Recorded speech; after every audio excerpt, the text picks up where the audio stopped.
Assalamualaikum warahmatullahi wabarakatuh. Perkenalkan, nama saya Ujang Supriyanto, calon guru penggerak angkatan ke-8 unit kerja SMA Negeri 17 Pandeglang. Pada kali ini, saya akan memaparkan koneksi antar materi modul 1.1, kesimpulan dan refleksi pemikiran Ki Hajar Dewantara. Menurut Ki Hajar Dewantara, pengajaran dan pendidikan merupakan dua hal yang berbeda, yang mana pengajaran merupakan bagian dari pendidikan. Pengajaran merupakan proses pendidikan dalam memberi ilmu atau berfaedah untuk kecakapan hidup anak secara lahir dan batin.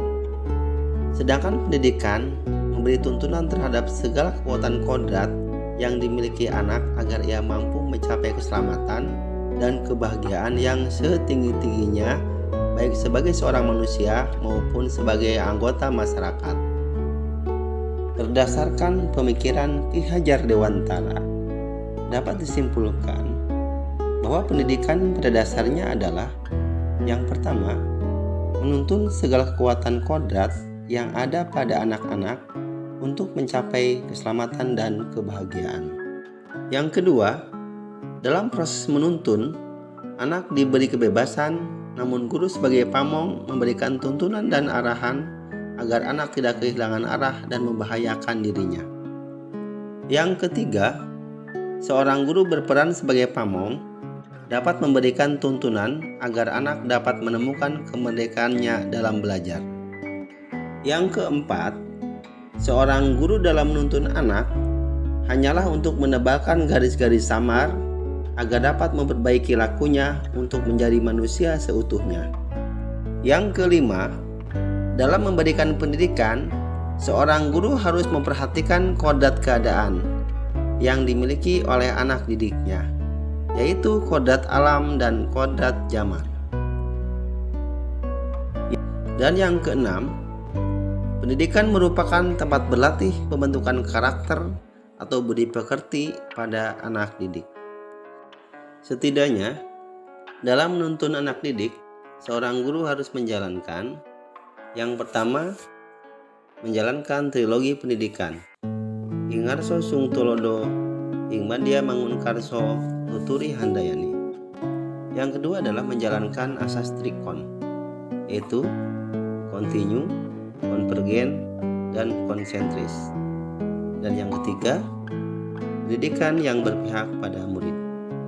Selanjutnya, refleksi pada pertanyaan berikut ini.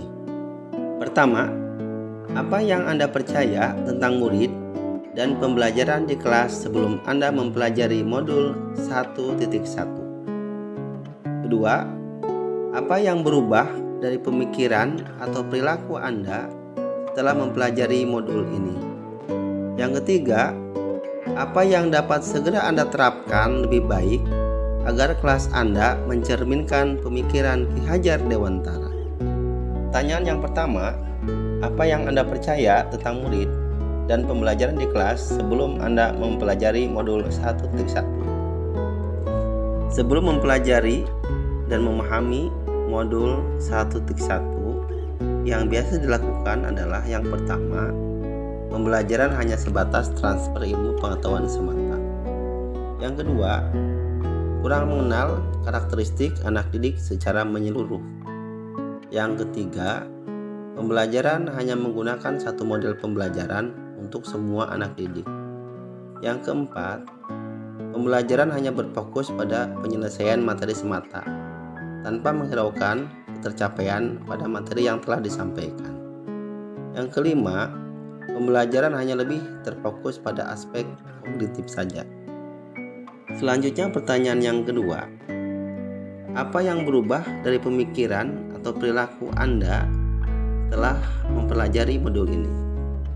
Yang berubah dari pemikiran atau perilaku saya adalah yang pertama, pendidikan bukan hanya sekedar mentransfer ilmu, tapi pembentukan karakter atau budi pekerti anak didik.